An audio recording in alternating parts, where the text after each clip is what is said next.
മുഹമ്മദ് നബി ഒരു മതത്തെ ഇല്ലാതാക്കാൻ ശ്രമിച്ചു എന്നൊരാൾ കാണിച്ചു തന്നാൽ അവന് ഞാൻ 100 കോടി രൂപ കൊടുക്കും.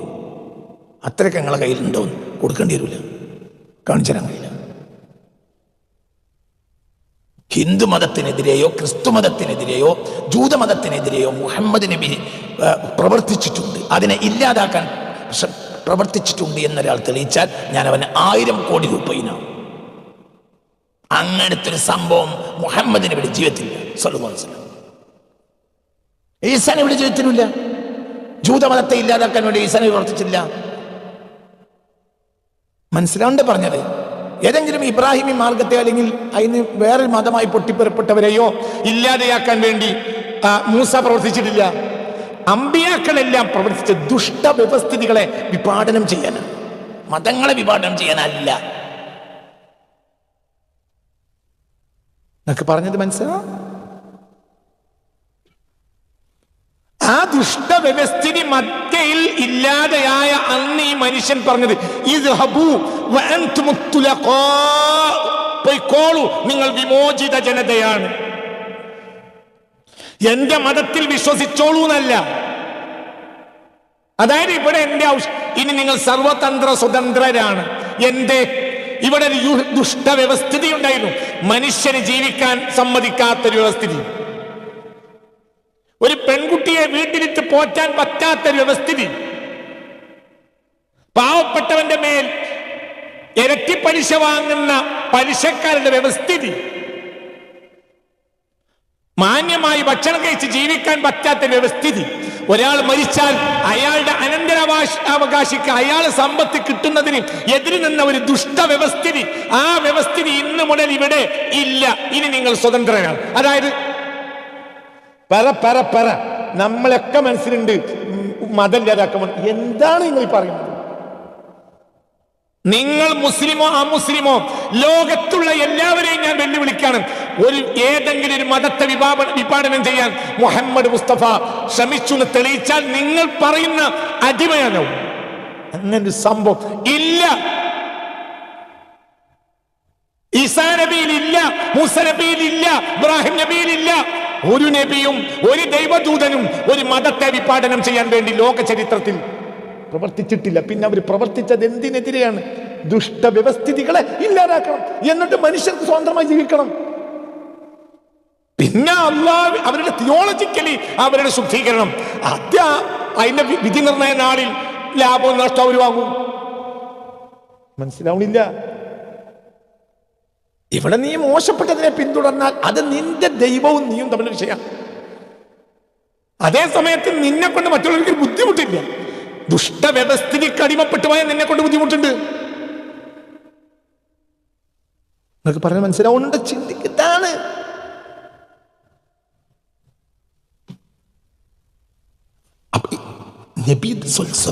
ഇതിനേക്കാൾ വലിയ സ്വഭാവം എന്താ? വ്യക്തിപരമായ സാമൂഹികമായ സൽസ്വഭാവം. യുദ്ധം ചെയ്യും ഒക്കെ ഉണ്ടാവും. കാരണം അതും സൽസ്വഭാവത്തിന്റെ ഭാഗമാണ്. കോടിക്കണക്കായ ആളുകൾ പിന്നെ നിർഭയരായി ജീവിച്ചത്, ക്രിസ്ത്യാനികൾ, ജൂതന്മാർ, ഇവരൊക്കെ നിർഭയരായി ജീവിച്ചത് മുഹമ്മദ് നബിയുടെ ഇടപെടലാണ്. ആ വിഷയത്തിലൊക്കെ എത്ര പുസ്തകങ്ങളുണ്ട്. എൻ്റെ തന്നെ തിരുദൂതർ നിയോഗം എന്ന പുസ്തകം നിങ്ങൾ വായിച്ച് ആവർത്തിച്ച് വായിക്കണം. നിർബന്ധമാണ് വായിക്കണം. ആ പുസ്തകം വായിച്ചിരിക്കണം. ഞാൻ എഴുതിയോട് പറയല്ല, ആ പുസ്തകം നിങ്ങൾ വായിക്കണം. മനസ്സിലാവേണ്ട പറഞ്ഞത്, നിങ്ങൾക്ക് മുഹമ്മദ് നബി സല്ലല്ലാഹു അലൈഹി വസല്ലമ തങ്ങൾ കൊണ്ടുവന്ന പൊളിറ്റിക്കലി പരിവർത്തനം കൊണ്ട് ലോകത്തുണ്ടായ മാറ്റങ്ങളെ കൃത്യമാക്കി വരച്ചിട്ടുണ്ട്. അതൊരു വര തന്നെ. തിരുദൂതർ നിയോഗം എന്നതൊരു നിയോഗമാണ്, തൗഫീഖ് കൊണ്ട് എഴുതിയ പുസ്തകമാണ്. എനിക്ക് ഇനി അങ്ങനെ എഴുതാൻ കഴിയും തോന്നുന്നില്ല. അതൊരു മാസ്റ്റർ പീസാണ്. ഖസാക്കിൻ്റെ ഇതിഹാസമാണ് വിജയൻ്റെ മാസ്റ്റർ പീസ് എങ്കിൽ, രണ്ടാം മുഴമാണ് MTയുടെ മാസ്റ്റർ പീസ് എങ്കിൽ എൻ്റെ മാസ്റ്റർ പീസ് തിരുദൂതർ നിയോഗം എന്ന പുസ്തകമാണ്. മാസ്റ്റർ പീസ് പുസ്തകം. ഞാൻ അപ്പുറത്തേക്ക് ഉണ്ടാവില്ല എനിക്കറിയില്ല, പക്ഷെ അത് അതൊരു പുസ്തകമാണ്. അത് കൃത്യമാണ്. ഒരു വട്ടം ആവർത്തിച്ച പോലെ ആവർത്തിച്ചു കൊണ്ടേയിരിക്കണം, ഓടിച്ചുകൊണ്ടേയിരിക്കണം. എപ്പോഴും പുസ്തകമായി കയ്യിൽ കരുതണം. അപ്പോൾ നബി മനസ്സിലാക്കും. പിന്നെ എല്ലാവരും അത്ഭുതപ്പെട്ടു. ആ മനുഷ്യന്റെ കൂടെ നിന്ന് ക്രിസ്ത്യാനികൾ, ജൂതന്മാർ, പിന്നീട് മുസ്ലിങ്ങൾ, ക്രിസ്ത്യാനികൾ, ജൂതന്മാർ ഒന്നാവുക. എന്തിന്? ദുഷ്ട വ്യവസ്ഥിതികൾക്ക് എതിര്. ഞാൻ തിരിച്ചു വരിക. ചിന്തിക്കണം. അപ്പോൾ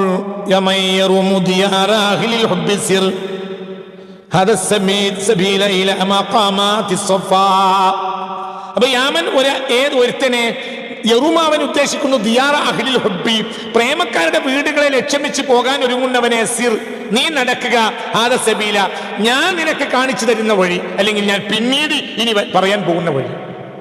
ഇതിനുശേഷം ചില വരികളിലൂടെ ഞാൻ വരച്ചു കാട്ടുന്നുണ്ട്. ആ വഴിയിൽ നടക്കുക. എങ്ങോട്ട് നടക്കുക?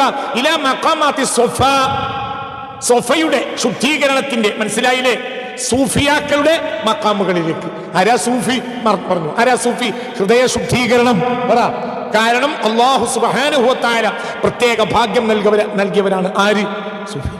അവർക്കൊരു വിരോധം ഉണ്ടാവില്ല. ശത്രുക്കളോട് തന്നെ വിരോധമില്ല, ശത്രുക്കളോടും വിരോധമില്ല. യുദ്ധം കഴിഞ്ഞ് അബൂജഹലിനെ പോലെയുള്ള ആളുകളെ പൊട്ടക്കണത്തിലേക്ക് അവരുടെ ഡെഡ് ബോഡി നീക്കുമ്പോൾ പുണ്യ റസൂൽ പറയുന്നൊരു വാക്കുണ്ട്.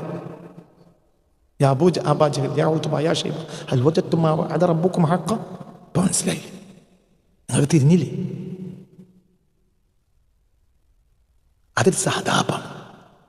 മനസ്സിലായില്ല? അതൊരു സഹതാപമാണ്. ജീവിച്ചിരിക്കുമ്പോൾ ഞാൻ നിങ്ങളോട് കാൽ പിടിച്ചു. ഇപ്പൊ നിങ്ങൾക്ക് മനസ്സിലായില്ലേ? റൂഹില്ലാത്ത ശരീരങ്ങളോട് ആണോ നബിയെ നിങ്ങൾ സംസാരിക്കുന്നതെന്ന് അവരെക്കാൾ കേൾക്കാൻ നിങ്ങൾക്ക് പോലും കഴിയില്ല. പക്ഷെ അവർക്ക് ഇനി ഒന്നും ചെയ്യാൻ കഴിയില്ല. മനസ്സിലായില്ലേ? വളരെ ചിന്തിക്കണം. അപ്പോൾ മഖാമാത്തു സഫ എന്ന് പറഞ്ഞ സൂഫിയാക്കളെ മാർഗം, ഹൃദയ ശുദ്ധീകരണം. ഇനി ഈ മാർഗത്തിൽ നീ പ്രവേശിച്ചാൽ പോലും നിന്നിൽ ഉണ്ടാകേണ്ടത് എന്താണ്? കേവലം ഏതെങ്കിലും ഒരു ദിക്റിലുള്ള അഹങ്കാരമല്ല നിനക്കുണ്ടാകേണ്ടത്, ശുദ്ധീകരണത്തിന്റെ സ്വഭാവ വൈശിഷ്ട്യം. മനസ്സിലാവുണ്ടോ പറഞ്ഞത്? അതിന് പണിയാ. ദിക്റല്ല എളുപ്പ, ശുദ്ധീകരിക്കാൻ പണിയാണ്.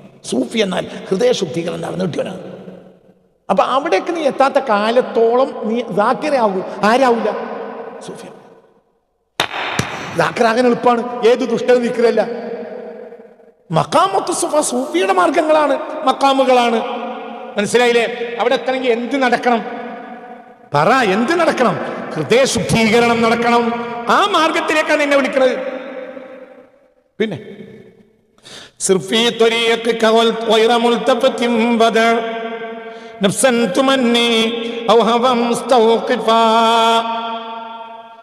നീ നടക്കുക, ഫീ ത്വരീഖിക, നിനക്ക് ഞാൻ കാണിച്ചു തരുന്ന ഈ വഴിയിൽ, വൈറ മുൽത്തഫിത്തിൻ, അങ്ങോട്ടും ഇങ്ങോട്ടും തിരിഞ്ഞു നോക്കാതെ, നീ ഉപേക്ഷിക്കുക, നഫ്സൻ, ഒരു നഫ്സിനെ, തുമന്നി, അത് നടക്കാത്ത അത്യാഗ്രഹിയായ നഫ്സാണ്. അതിന്റെ ആഗ്രഹം അവസാനിക്കൂല. ആഗ്രഹം അവസാനം മനുഷ്യന്, ഭൗതികമായ ആഗ്രഹം മനുഷ്യന് അവസാനിക്കുക. അത് അവസാനിക്കൽ ഹൃദയ ശുദ്ധീകരണം നടന്നാലേ അത് അവസാനിക്കും. അല്ലെങ്കിൽ എന്താ ഉണ്ടാവുക? അല്ലെങ്കിൽ 2 സ്വർണ്ണ മല നിരകൾ നിറയെ സ്വർണം കിട്ടിയാലും മൂന്നാമത്തെ തേടി ഓടും. ആര്? സാധാരണ മനുഷ്യൻ. അത്ര പറഞ്ഞു.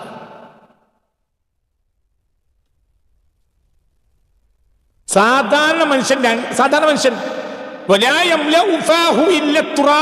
6 മണ്ണിനല്ലാതെ അവന്റെ വായ നിറക്കാൻ കഴിയൂല. ഇത് സൂഫി ചെയ്യൂല. മനഞ്ചരിവുണ്ടാകാം സൂഫിക്ക്, അതുണ്ടാകാം. മനസ്സിലായില്ലേ? സൂഫിക്ക് അല്ലാഹു അത് കൊടുക്കാം. അതുകൊണ്ട് ലോകം മുഴുവൻ ഉപകരിക്കുകയും ചെയ്യും. തനിക്ക് വേണ്ടി സൂഫി ഒന്നും ചെയ്യൂല.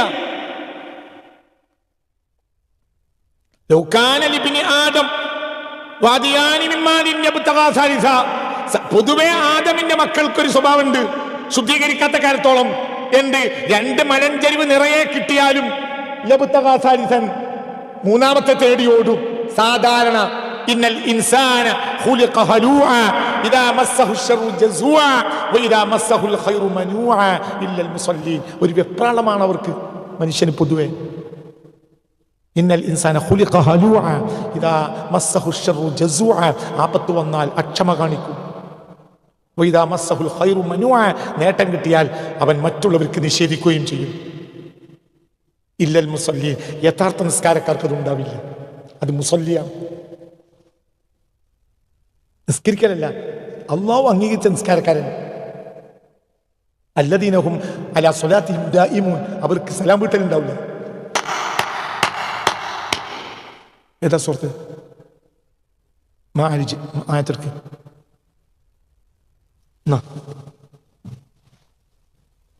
എൻ്റെ മോനെ അല്ലാഹു സുബ്ഹാനഹു വ തആല നല്ല ഹാഫിളാക്കി കൊടുക്കട്ടെ. മാരിജ് എടുക്ക്, ആയത്തെടുക്ക്.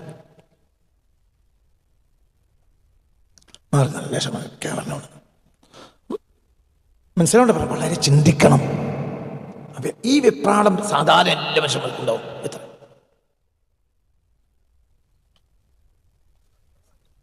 ഇന്നൽ ഇൻസാന ഖുലിഖ ഹലൂഅ ഇദാ മസ്സഹു ശർറു ജസൂഅ വഇദാ മസ്സഹുൽ ഖൈറു മനൂഅ. ഇന്നൽ ഇൻസാന ഖുലിഖ ഹലൂഅ, ഇത്തരം വെപ്രാളാണ് മനുഷ്യനെ സൃഷ്ടിപ്പിൽ തന്നെ ഉണ്ട്.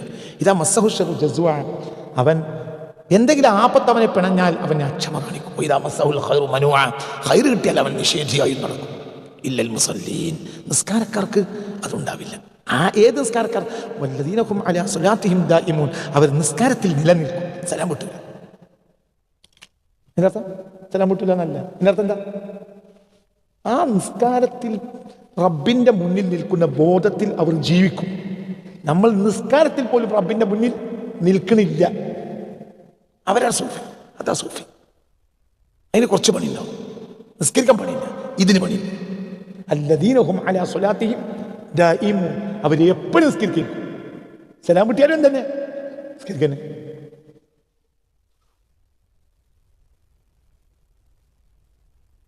അങ്ങനെ നിസ്കാരം ഞാൻ പണ്ട് ബാപ്പ ഈ കവുങ്ങിൽ കയറാൻ വേണ്ടിയിട്ട് ബാപ്പാക്ക് കുറച്ച് തൊഴിലാളികളുണ്ട്. അപ്പം അടക്ക ആയ സമയത്ത് തൊഴിലാളികളും ഇല്ല, ബാപ്പയില്ലാത്ത സമയത്ത് ഞാൻ തളപ്പുണ്ടാക്കിയിട്ട് കയറി അടക്ക കുറേ കയറി. നമുക്കിത് പരിചയമില്ല. അതുകൊണ്ട് ഏകദേശം അങ്ങോട്ട് എത്തി. കാര്യം കയറി അങ്ങോട്ട് കുറേ അങ്ങോട്ട് എത്തിയപ്പോൾ തളപ്പ് കാലിന്ന് പോയി. പിന്നെ ഇങ്ങനെ ഇവിടുത്തെ മുഴുവനും തോല് പോയി.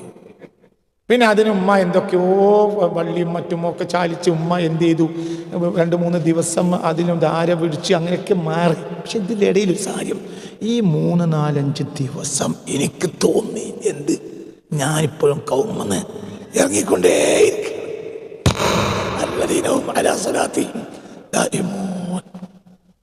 അതിനൊരു ഉദാഹരണം പറയാത്തേ ഉള്ളൂ.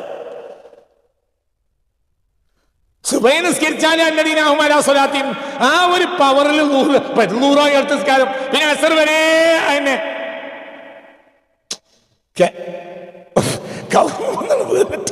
അത് 1 മിനിറ്റോ 2 മിനിറ്റ് ഉണ്ടാവുള്ളൂ.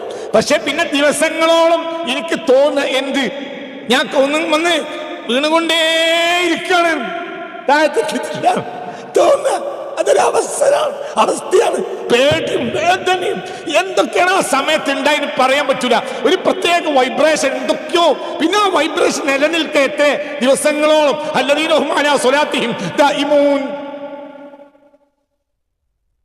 നിങ്ങൾക്ക് പറഞ്ഞ മനസ്സിലായില്ലേ? ഇതന്നെയാണ് ഇത്.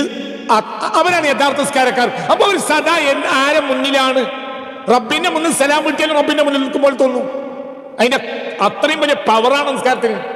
അപ്പൊ അതിന് ളുഹറായി. പിന്നെ അതേ പവറിലെ അസർ വരെ പോകും. അപ്പൊ അതിനു വേണ്ടി അസറായി.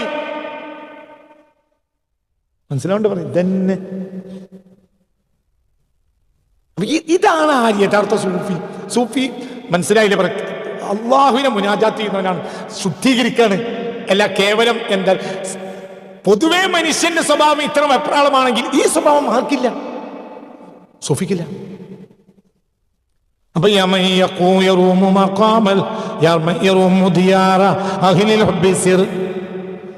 هذا السبيل إلى مقامات الصفاء سر في طريقك غير ملتفت ودع نفسا تمني أو هوى مستوقفا. എന്ന് ആഗ്രഹം തീരാത്തവരെ നഫ്സ്, അതിനെ നീ ഒഴിവാക്കണം. അത് പൊതുവെ മനുഷ്യന്റെ സ്വഭാവമാണ്. അത് നിനക്കുണ്ടാകരുത്. നീ ഉപേക്ഷിക്കണം നഫ്സൻ, ഒരു നഫ്സിനെ. ആ നഫ്സിനെ നീ വലിച്ചെറിയണം. പുതിയ നഫ്സിനെ സ്വീകരിക്കണം. മനസ്സിൽ ആഗ്രഹം തീരാത്ത നിന്റെ നഫ്സിനെ നീ ഒഴിവാക്കണം. അല്ലാതെ നിനക്ക് എന്റെ മാർഗത്തിൽ പ്രവേശിക്കാൻ കഴിയില്ല. മനസ്സിലാണ്ടോ? അതൊക്കെ തരീഖത്തുകളിൽ ബയാത്ത് ചെയ്തവർ വളരെ ശ്രദ്ധിക്കണം. പിന്നെ ഔ ഹവൻ മുസ്തൗഖിഫാ, എല്ലാത്തിനും തടസ്സം സൃഷ്ടിക്കുന്ന ദേഹേച്ഛയെയും നീ ഒഴിവാക്കണം. മുസ്തൗഖിഫ്, അത് തടസ്സം സൃഷ്ടിച്ചു നിൽക്കും. ഒരിക്കലും നിനക്ക് മുന്നോട്ട് പോകാൻ ദേഹേച്ഛ കാരണം കഴിയില്ല. ഒരു കാര്യം തീരുമാനിച്ചാൽ നടപ്പിലാക്കാൻ കഴിയുന്നില്ല. ഇന്നലെ ഒരാൾ എൻ്റെ അടുത്ത് വന്നു. അയാൾ പറയുന്നത്, ഉസ്താദേ എനിക്ക് മൊബൈൽ നോക്കാതിരിക്കാൻ കഴിയുന്നില്ല, അഡിക്റ്റായിപ്പോയി. വലിയ മനുഷ്യൻ, ചെറിയ ആളൊന്നല്ല, ഒരു 10-35 വയസ്സിൻ്റെ ഓർ 40-ൻ്റെ ആ ഭാഗത്തുള്ള ഒരാൾ ഇന്നലെ എൻ്റെ ക്ലാസ്, നമ്മൾ അള്ളാഹ് ക്ലാസ് കഴിഞ്ഞതിന് ശേഷം എൻ്റെ അടുത്ത് വന്നിരുന്നു. എനിക്കൊരു വഴി പറഞ്ഞിരുന്നു. എനിക്ക് മൊബൈലിൽ അഡിക്റ്റാണ്, അതിൻ്റെ സോഷ്യൽ മീഡിയയിൽ ഞാൻ എത്ര വേണ്ടെന്ന് വിചാരിച്ചാൽ ചെയ്തു പോവാണ്, അതെനിക്ക് ഒഴിവാക്കാൻ കഴിയില്ല. അപ്പം എന്തായിപ്പോയി, ഇയാളുടെ പുരോഗതിയെ തടയാണ് എന്ത് ഹവ. ഒഴിവാക്കാൻ വിചാരിച്ച ഒഴിവാക്കാൻ കഴിയുന്നില്ല. അപ്പൊ നീ ഒഴിവാക്കണം. ഇനി ആളെ കണ്ടെത്തിയ ഒഴിവാക്കും. ചില കയ്യിൽ കരണ്ട് ഉണ്ടാവും, ആ കയ്യട് പിടിച്ചാൽ നീ അത് ഒഴിവാക്കും. നിനക്കൊരു പ്രത്യേക പവർ കിട്ടും. നമുക്ക് പറഞ്ഞത് ചിലപ്പോൾ ഉദാഹരണം പറയാം, നമ്മളെ മൊബൈലിൽ റേഞ്ച് ഇല്ലെങ്കിൽ എന്ത് ചെയ്യും, ബ്ലൂടൂത്ത് ഓൺ ആക്കിയിട്ട് വേറെ റേഞ്ചിന്റെ മൊബൈലിന്റെ പരിധിയിൽ വന്നാലും നമുക്ക് എന്ത് ചെയ്യും, കുറച്ച് നെറ്റ് കിട്ടും. എന്ത് അങ്ങനെയല്ലേ? മനസ്സിലാവേണ്ട പറഞ്ഞത്, നമുക്ക് തൽക്കാലം നെറ്റ് ഉപയോഗിക്കുന്ന സൗകര്യങ്ങളൊക്കെ കിട്ടും. അത് വേറൊരു മൊബൈലിന്റെ വൈഫൈയിലുള്ള ഒരു മൊബൈലിന്റെ പരിധിയിൽ വെച്ച് ബ്ലൂടൂത്ത് ഓൺ ആക്കിയപ്പോൾ ഇതിനും കയറി. ഇതിൻ്റെതല്ല, അതിന്റെ പവറാണ്. അതേപോലെ തന്നെ ചില കയ്യർ പിടിച്ചാൽ ആ കയ്യിന്റെ പവർ കൊണ്ട് നമ്മൾക്ക് ഇത്തരം ദുസ്വഭാവങ്ങളെല്ലാം നീ ഇപ്പോൾ എളുപ്പമായി കിട്ടും. പിന്നെ നമ്മൾ അവിടെ അധ്വാനിച്ചാൽ മതി.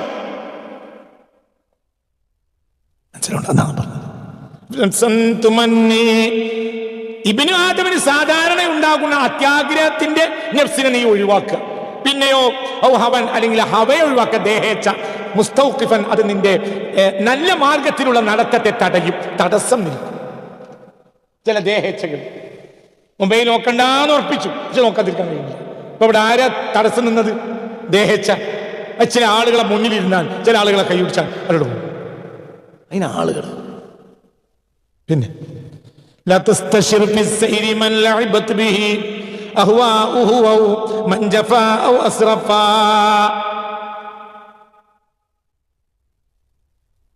എന്ന്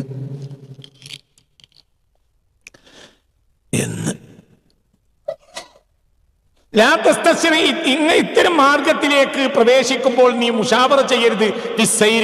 ആ മാർഗത്തിലുള്ള നടത്തത്തിൽ നീ നിന്റെ വിഷയത്തിൽ മുഷാവറ ചെയ്യരുത്. ചില ആളുകളോട് അവനെ കൊണ്ട് കളിച്ചു അവന്റെ ദേഹേച്ഛകൾ കളിച്ചവരോട്, അവരുടെ ദേഹേച്ഛ അവരെ മേൽ കളിച്ചിരിക്കുന്നു, അവരോട് ഞാൻ ത്വരീഖത്ത് കൂടണ്ടേ, ഞാൻ എന്നാലിന്റെ ശേഖന്റെ അടുത്ത് പോട്ടെ എന്ന് അവരോട് മുഷാവറ ചെയ്യാൻ പാടില്ല. എന്തുകൊണ്ട്? അവർ ഒരിക്കലും അതിന് സമ്മതിക്കൂല. അവര് മനസ്സിലാവേണ്ട പറഞ്ഞത്, കോളേജിൽ പഠിക്കുന്ന ഒരു പെൺകുട്ടിയെ ഒരുത്തൻ എന്ത് ചെയ്യും എന്നറിയാം? ലവ് എന്ന പേരിൽ അവളെ ഉപയോഗപ്പെടുത്തും. ഓൻ്റെ മോട്ടോർ സൈക്കിളിൽ കയറ്റി കൊണ്ടുപോകും, അങ്ങനെ നടക്കും, അങ്ങനെ അവിടെ നടക്കും, ഇങ്ങോട്ട് കൊണ്ടുപോക്കും, അവിടെ പോവും, ഇവിടെ പോവും, എവിടെയൊക്കെ പോകുന്നു ഞാൻ പറയുന്നില്ല. ഇരിക്കുമ്പോൾ ഇവൾക്കൊരു പുതിയാപ്പിള കല്യാണം വരികയാണെങ്കിൽ ആര് തടസ്സപ്പെടുത്തും? ഇവൾ തടസ്സപ്പെടുത്തും. അത് വേണ്ടെന്നറിയും, അതിന് എന്തെങ്കിലും കളിക്കും. എന്നാ അവനെ ഇവളെ കിട്ടുമോ? കിട്ടൂല. അവളെ കിട്ടൂല. എന്നാ ഒരു പുതിയാപ്പിള കിട്ടുന്ന എന്ത് ചെയ്യും? തടസ്സപ്പെടുത്തും. എന്തേ? പിന്നെ ഓൻ്റെ കളി കിട്ടൂല. നീ നടക്കേണ്ട പോലെ നടന്നാൽ നിനക്ക് പണി ഉണ്ടാവും. അപ്പൊ ഇതാവും പകരം മുദ്രാവാക്യം വിളിക്കാൻ കിട്ടൂല. ആവശ്യമുള്ള മുദ്രാവാക്യത്തിന് കിട്ടുള്ളൂ. തിരിഞ്ഞില്ല. നേരം വെളുത്താലും വൈകുന്നേരം ആയാലും മുദ്രാവാക്യം വിളിച്ച് നടക്കലാണ് ജീവിതത്തിലെ ഏറ്റവും വലിയ വിജയം എന്ന് മനസ്സിലാക്കിയ കുറച്ച് സംഘടനാ തൊഴിലാളികളുണ്ട് നമ്മുടെ നാട്ടിൽ. അവരോട് തൊഴിയക്കത്ത് കൂടട്ടെ എന്ന് ചോദിച്ചാൽ ഒരു സമ്മതിച്ചോണമെന്നില്ല. എന്തുകൊണ്ട്? അന്ന് മുതൽ എനിക്ക് പണിയുണ്ടാവും. എനിക്ക് മഗ്‌രിബ് നിസ്കരിച്ചാൽ കുറച്ച് നേരം ഇരിക്കേണ്ടി വരും. ആ നേരത്താണ് വലിയ പ്രകടനം എന്ന് അപ്പോനെ കിട്ടൂല. അപ്പോൾ ഒരു തടസ്സം നിൽക്കും. എന്തുകൊണ്ട്? അവരെ ദേഹേച്ഛകൾ അവരെ കൊണ്ട് കളിച്ചിട്ടുണ്ട്. അവർക്ക് സെക്രട്ടറിയും പ്രസിഡന്റുമായിട്ട് ഇവിടെ അങ്ങനെ നടക്കണമേ ഉള്ളൂ. ഭൂമിയിൽ മേലെയാണെന്നേ ഉള്ളൂ. അവരോട് മുഷാവറ നടക്കരുത്. ഞാനിങ്ങനെ ഒരു മാർഗത്തിൽ പോകട്ടെ എന്ന് പോയിച്ചു ഒരു കാര്യമില്ല. അത് ചിലപ്പോൾ തലയെ കെട്ടിയാണെങ്കിൽ പറഞ്ഞ കാര്യമില്ല. ചിലപ്പോൾ തലയെ കെട്ടിയൊക്കെ ആയിരിക്കും, തലയെ കെട്ടൊക്കെ ഉണ്ടാവും. പക്ഷെ അവരെ നിയന്ത്രിക്കണം, അവരെ ഹവയായിരിക്കും. അവരോട് മുഷാവറ നടത്തിയ ഇതിൽ കാര്യമില്ല. നിങ്ങൾക്ക് പറഞ്ഞിട്ട് മനസ്സിലായി ഊലം വയ്ക്കൂല. എനിക്കിപ്പോ അങ്ങനെയാണ് പോയ പോലെ. അപ്പൊ അവരെ നാവിലൂടെ ഇബ്ലീസ് ചതിക്കും. ഒരാൾ മുസ്ലിം ആകാൻ വേണ്ടി, അള്ളാന്റെ ഹബീബ് പറയാം, മുസ്ലിം ആകാൻ വേണ്ടി വീട്ടിൽ നിന്ന് ഇറങ്ങുകയാണ് എങ്കിൽ നേരെ ഇബ്ലീസ് വന്ന് മുസ്ലിം മുസ്ലിമാകി. നിന്റെയും നിന്റെ പിതാക്കന്മാരുടെയൊക്കെ മതം ഒഴിവാക്കിയിട്ട് മുസ്ലിം ആകുകയി എന്ന് ചോദിക്കും. ആരാണ് ഇബ്ലീസ്? എന്റെ ഉമ്മ. ഇബ്ലീസ് വന്നാണ് അസ്സലാമു അലൈക്കും, ഞാൻ ഇബ്ലീസാണ്. മനസ്സിലായില്ലേ? പിന്നെ ഇബ്ലീസ് ഇന്നവരെ പറഞ്ഞിട്ടുണ്ടോ? അവിടെ ഇബ്ലീസ് ആരാണോ? എന്റെ സ്വന്തം നൊന്ത് പറ്റ ഉമ്മ. ഉമ്മാന്റെ നാവിലൂടെ ആരാണ് സംസാരിക്കുന്നത്? പറയടോ ഇബ്ലീസ്. അല്ലാതെ ഇബ്ലീസ് അസ്സലാമു അലൈക്കും, ഞാൻ ഇപ്പൊ ഫ്ലൈറ്റിലേക്ക് ഇറങ്ങിയിട്ടുള്ളൂ എന്നാണ്. ഇന്ന് വരെ ഇബ്ലീസ് വന്നിട്ടുണ്ടാ? മനസ്സിലായോ? അത് ഉമ്മയാവും, അത് മോല്യരാവും, അത് പൂജാരിയാവും, അത് പണ്ഡിതനാവും, അത് വലിയ മോല്യരാവും, ഒക്കെ വരും. അവരെ ചതിച്ചിട്ടുണ്ട്. അപ്പൊ ഇവൻ നഷ്ടപ്പെടാൻ സമ്മതിക്കൂല. അള്ളാഹുവിന്റെ മാർഗത്തിൽ നടക്കുന്ന വിഷയത്തിൽ, ഹക്കായ ഒരു മാർഗത്തെ അവലംബിക്കുന്ന വിഷയത്തിൽ നീ മുശാവറ നടത്തരുത്. ചില ആളുകളോട് അവനെ കൊണ്ട് കളിച്ചിരിക്കുന്നു അഹ്വാഉഹു, അവന്റെ ദേഹേച്ഛകൾ എന്ന്, അവന്റെ ദേഹേച്ഛകൾ അകന്ന് നിൽക്കുന്ന അവനെ കൊണ്ട് കളിച്ചിട്ടുണ്ട്. അല്ലെങ്കിൽ അവർ ഇത്തരം കാര്യങ്ങളൊക്കെ അകന്നു പോയവരാണ്. ആയിനൊന്നും ആവൂല.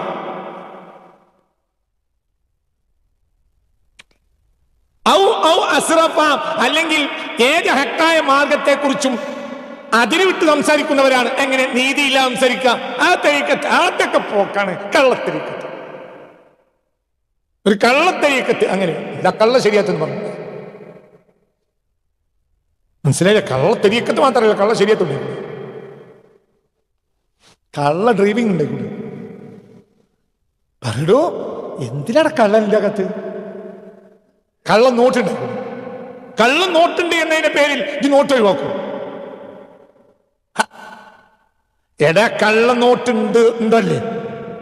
അല്ല, ഇച്ചി കണ്ടു എന്നല്ല, ഞാൻ കണ്ടിട്ടില്ല. ഞാൻ ഇതുവരെ കള്ളനോട്ട് കണ്ടിട്ടില്ല. പക്ഷെ കള്ളനോട്ടുണ്ടോ? ഉണ്ട്. കള്ളനോട്ടുണ്ട്. കള്ളനോട്ടുണ്ട് എന്നതിന്റെ പേരിൽ കള്ളനോട്ടുണ്ട്. മിഞ്ഞാന്ന് കുഞ്ഞറമ്മ എന്തായാലും നമ്മളെ അയൽവാസി കുഞ്ഞറമ്മ എന്താ പറയാ പെട്രോൾ എണ്ണ അടിച്ചിട്ട് കൊടുത്തപ്പോ ഒരു പോലീസിനെ വിളിച്ച് കുഞ്ഞറമ്മനെ അറസ്റ്റ് ചെയ്ത് കള്ളനോട്ട് കൂടി. ഓക്കെ, ആയിക്കോട്ടെ. അതിന്റെ പേരിൽ ഇനി നോട്ടെന്നെ ഒഴിവാക്കും. മനസ്സിലായില്ല? കള്ളനോട്ടുണ്ട് എന്നത് കൊണ്ട് ഈ നല്ല നോട്ട് ഒഴിവാക്കൂലല്ലോ. കള്ളനോട്ടുണ്ട് എന്നത് നല്ല നോട്ടിന് തെളിവല്ലേ? അല്ലാഹു പടച്ചോനെ, കൂടുതൽ കള്ളനോട്ടാണുണ്ടെങ്കിൽ നോട്ട് സർക്കാർ നിരോധിക്കും. ഒരു 500 കിട്ടി ഒന്നൊക്കെ കയറ്റാൻ കഴിയുമ്പോൾ എന്ത് നടക്കുള്ളൂ? ഒരു 500 കെട്ടിൽ എന്ത് കയറ്റാം? ഒരു 50,000 കെട്ടിലേക്ക് ഒരു നോട്ടൊക്കെ കയറ്റാൻ പറ്റുമെങ്കിൽ മാത്രമേ എന്ത് നടക്കൂ. നാട്ടിലും കള്ളനോട്ടർ കൂടിയാൽ സർക്കാർ നോട്ട് നിരോധിക്കും. നിങ്ങൾക്ക് പറഞ്ഞത് മനസ്സിലായോ? അപ്പൊ കള്ളനോട്ട്, കള്ളത്തൊരീക്കത്ത് ഉണ്ട് എന്നത് എന്തിന് തെളിവാണ്? നല്ല ഉണ്ട് തെളിവല്ലേ? പറയ കുട്ടി അല്ലേ? ഇതെന്തായി പറയുന്നത്? ആ ഡ്യൂപ്ലിക്കേറ്റ് നടക്കണമെങ്കിൽ ഇവിടെ എന്ത് വേണം? ഒറിജിനൽ ഉണ്ടാണ്ടോ? കള്ളത്തൊരീക്കത്ത്, കള്ളത്തൊരീക്കത്ത് എന്നാ കള്ള ശരിയത്ത് പറഞ്ഞു. തൊരീക്കത്തും അള്ളാൻ ശരിയത്തും അള്ളാൻ. തൊരീക്കത്ത് കള്ള ആണെങ്കിൽ ശരിയത്തും കള്ളനാവും. മനുഷ്യനെ വഴിവേൽപ്പിക്കുന്ന ലാഹിരി ആരിമ്യങ്ങളില്ലേ, ഇല്ലാത്ത പത്ത് കൊടുക്കുന്നവരില്ലേ, അത് കള്ള ശരിയത്തല്ലേ? അതിന്റെ കാര്യം ഒരു മോശപ്പെട്ട കള്ളത്തരത്തിന്റെ ഫത്വ നിനക്കൊരാൾ തരുന്നുണ്ടെങ്കിൽ ഫത്വയെ നടക്കുമ്പോഴല്ലേ ഉള്ളൂ. അപ്പൊ അതിന്റെ അപ്പുറത്ത് പോയാൽ നല്ല ഫത്വ കിട്ടുന്ന ആരും അവിടെ ഉണ്ടാകും. നീ ധൃതി കാണിച്ചു, അപ്പൊ നിനക്ക് കള്ളഫത്വ വാങ്ങേണ്ടി വന്നു. അത് കള്ള ശരിയത്താണ്. കള്ളശരി തൊലിയക്കത്തുണ്ടെങ്കിൽ എന്തുണ്ട്? കള്ളശരിയത്തുണ്ട്. അപ്പൊ ഇതൊക്കെ ലൊട്ടിലൊടുക്കി ന്യായങ്ങളാ. ചിലർ പറയും മൻജഫ, അവർ ഇത്തരം നന്മകളിൽ നിന്ന് അകന്നു പോകും. അതായത് അവർക്ക് പണിയെടുക്കാൻ ആകൂല. ഈ 5 വക്ത് നിസ്കരിച്ച് കച്ചവടത്തിന്റെ നിസ്കാരങ്ങൾ നിസ്കരിക്കുക, പിന്നെ റമളാൻ മാസത്തിൽ ഉച്ചക്ക് തിന്നാതെ വൈകുന്നേരം ബത്തക്ക വെട്ടി തിന്നുക, പിന്നെ ഇടക്കിടക്കൊന്ന് മക്കത്ത് പോയി വരിക, എന്നാൽ തന്നെ സ്വർഗത്തിന് അപ്പുറത്തേക്കും ചാടും എന്നാണ് ഇവർ വിചാരിച്ചെടുക്കുന്നത്. അങ്ങനത്തെ ആളുകളെ പിന്നാലെ നീ പോകണ്ട. ജഫ, അവരെല്ലാം നന്മയിൽ നിന്ന് അകന്നു നിൽക്കുന്നവരാണ്. ഔ അസ്രഫ, അല്ലെങ്കിൽ ഹക്കായ മാർഗത്തെക്കുറിച്ച് മോശം പറയുന്ന അനീതിയുടെ വക്താക്കളോടും ആ അനീതിയുടെ വക്താക്കൾ, അതാണ് അസ്രഫ. അതിര് വിട്ട് സംസാരിക്കും, നീതിയോടെ സംസാരിക്കൂല, അവരോടൊന്നും മുഷാവറ നടത്തരുത് എന്ന് അത് അടുത്ത ക്ലാസ്സിൽ പറയാം ഇൻഷാ അല്ലാഹ്.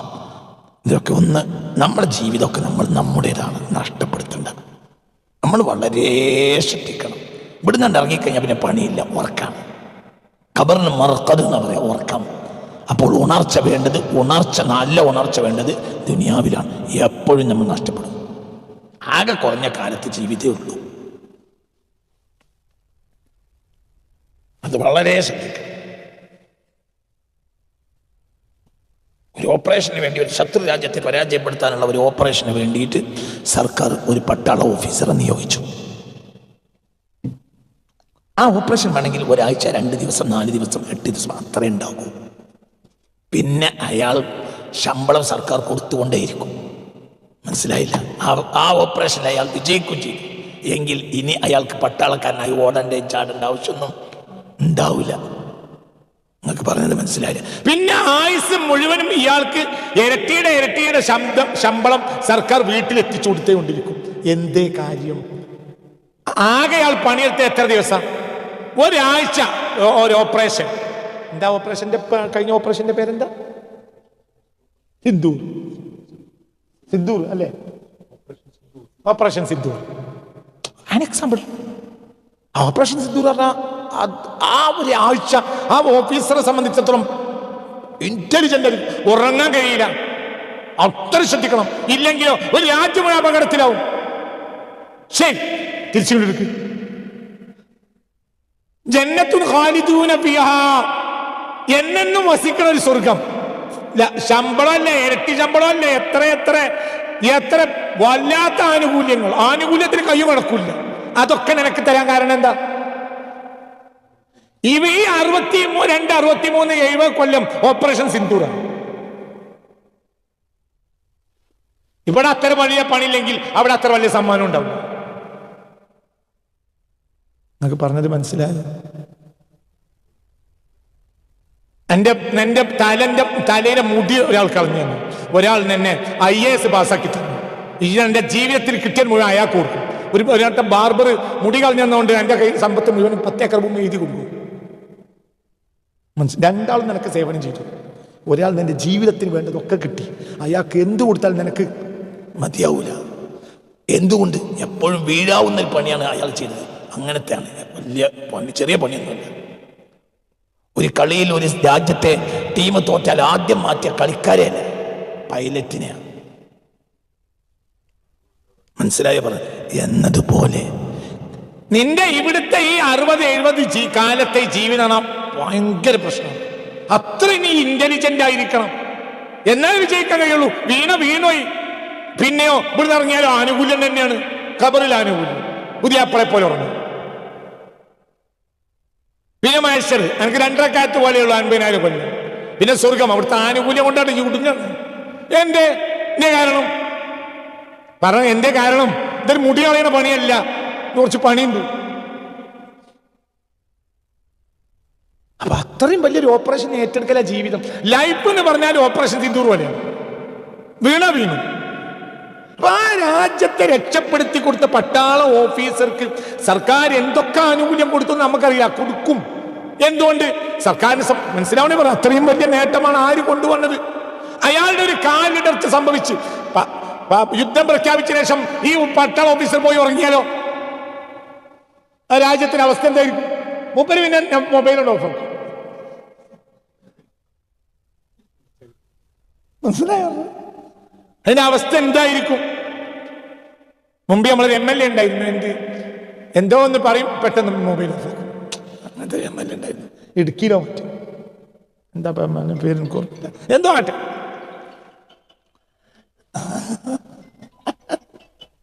പിന്നെ മന്ത്രിയായില്ലേ? മണി ഉദാഹരണം പറയാം. അതിന് ഒരു ഉദാഹരണം പറഞ്ഞല്ലാതെ അദ്ദേഹത്തെ നിസ്സാരപ്പെടുത്തി പറഞ്ഞല്ല. അതൊരു കലാപരമായ കളിയാണ്. അപ്പൊ എന്നതുപോലെ മനസ്സിലാണ് പറഞ്ഞത്. നിനക്ക് ഇന്റലിജന്റ് ആയിരിക്കണം. നീ അത്ര ഇന്റലിജന്റ് ആയിരിക്കണം. അപ്പൊ എപ്പോഴും വിജയിക്കാം. എന്റെ ലൈഫ് എന്ന് പറഞ്ഞാൽ ഒരു ഓപ്പറേഷൻ സിന്ദൂറാണ്. ആരും നിന്നെ ചതിക്കും. വ്യാജന്മാർ ചതിക്കും. അങ്ങേ രാജ്യത്തെ ചാരന്മാർ ചതിക്കും. പലരും ചതിക്കും. നീ അത്ര ഇന്റലിജന്റ് ആയിരിക്കണം. അപ്പൊ നിന്റെ ലൈഫ് ഒരു ഓപ്പറേഷൻ സിന്ദൂറാണ്. നീ നല്ല പോലെ ശ്രദ്ധിച്ചിട്ടില്ലെങ്കിൽ എപ്പോഴും പരാജയപ്പെടുന്ന, പിന്നെ വീണോ, പിന്നെ എണീക്കാൻ കഴിയില്ല. അതാണ് ഈ പറഞ്ഞത്.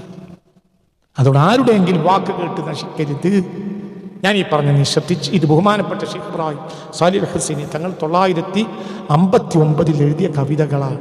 ഇതിൽ നിന്ന് നമുക്ക് ബഹുമാനപ്പെട്ടവരെ വായിച്ചെടുക്കാൻ വേണ്ടിയാണ് നെഹ്ജുൽ ഹമീദിൻ്റെ ക്ലാസിൻ്റെ മുമ്പ് ശരിയാത്തും ത്വരീഖത്തും പൂർത്തിയാക്കിയ ഷെയ്ഖ് ആണ് വാരിസുൻ നബി. ഷെയ്ഖ് ഇബ്രാഹിം സാലിഹ് ഹുസൈനി വാരിസുൻ നബി തന്നെയാണ് എന്ന് ഞാൻ വിശദീകരിക്കാൻ വേണ്ടിയാണ് ഇതിനോട് പറഞ്ഞത്. ഏതൊരു മുസ്ലിമിനും വാരിസുൻ നബിയെ അന്വേഷിക്കൽ അത്യാവശ്യമാണ്. കേവലം ഫിഖ് മാത്രം അറിഞ്ഞത് കൊണ്ട് ഒരാൾ വാരിസുൻ നബി എന്ന് പൂർണ്ണമായി പറയാൻ കഴിയില്ല. എന്തുകൊണ്ട്? ആലിമും ബിൽ ളാഹിറും ആലിമും ബിൽ ബാത്തിനും ആയിട്ടല്ലാത്ത ഒരു നബിയും ഇല്ല. അപ്പോൾ എന്നാൽ യഥാർത്ഥ ആലിമീങ്ങൾ ആരാണ്? അവർ ആലിമും ബിൽ ളാഹിറും ആലിമും ബിൽ ബവാത്തിനും ആയിരിക്കണം. അതാരാ? ശരിയാത്ത് പൂർത്തിയാക്കിയ തസൂഫിന്റെ ഇമാമികളാണ്. അവരാണ് യഥാർത്ഥ വാരിസുൻ നബി. വെറുതെ സൂഫിയായി നടന്നാൽ പോരാ, അവർക്ക് ശരിയാത്തും പൂർണ്ണമായി അറിയണം. ഇതെല്ലാം പറ്റുന്ന ആളെ പരിചയപ്പെടാൻ കിട്ടിയാൽ ആ അവസരം നഷ്ടപ്പെടുത്തരുത്. ബാക്കി അടുത്ത ക്ലാസ്സിൽ റബ്ബന അലൈക തവക്കൽന വഇലൈക അനബ്ന വഇലൈക النصير حسبنا الله ونعم الوكيل نعم المولى ونعم النصير ولا حول ولا قوة إلا بالله العلي العظيم.